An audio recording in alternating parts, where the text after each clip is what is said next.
They say all you need is faith the size of a mustard seed. And we hear that and think, that's it, just a speck.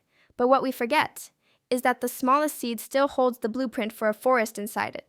See, the mustard seed, it starts out small, almost invisible.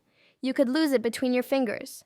But when it's planted, when it hits the soil, something happens. Something shifts. Something sacred starts to stir in the dark. It doesn't sprout overnight. First, it roots. Down where nobody's watching, down where nobody's clapping, down where nobody's posting or liking or noticing. It builds strength in silence. It grows foundation before it grows fruit. And that's faith. Faith isn't loud. It's not always confident. It doesn't always feel holy. Sometimes it feels like whispering, God, please, when everything in you wants to give up. It's holding on by a thread. But that thread is tied to heaven.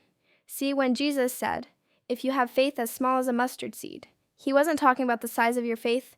He was talking about the substance of it, faith that's alive, faith that's rooted, faith that keeps pushing even when it's buried. Because a seed doesn't stop growing just because it's surrounded by dirt. That pressure, that darkness, it's not punishment, it's preparation. The seed breaks open before it breaks through. Something inside it has to die before new life can rise. And that's some of us right now. Cracked open, torn by the weight of what we're walking through, wondering if our faith still counts when it's trembling. But even trembling faith still moves mountains. See, the mustard plant. It grows wild, unapologetic. Once it takes root, it spreads everywhere. It doesn't wait for permission to grow. It doesn't care what the other plants think. It just does what it was designed to do, thrive. And maybe that's the lesson. Stop comparing your faith to someone else's harvest. Stop waiting for perfect conditions. Start where you are. Plant your seed in whatever dirt life gave you, and watch what God can do with it. Because when that mustard seed grows, it becomes a tree, tall, bold, unshaken by the wind. Birds rest in it. People use its branches for shelter. Its leaves heal, its seeds feed, its roots hold steady. That's what faith does when it matures. It stops being just about you.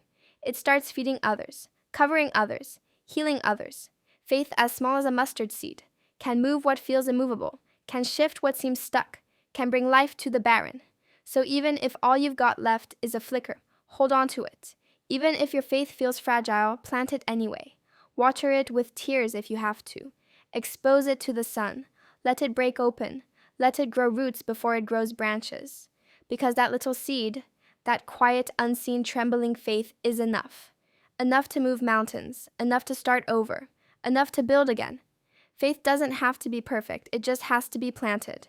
And once it is, watch what God grows from it.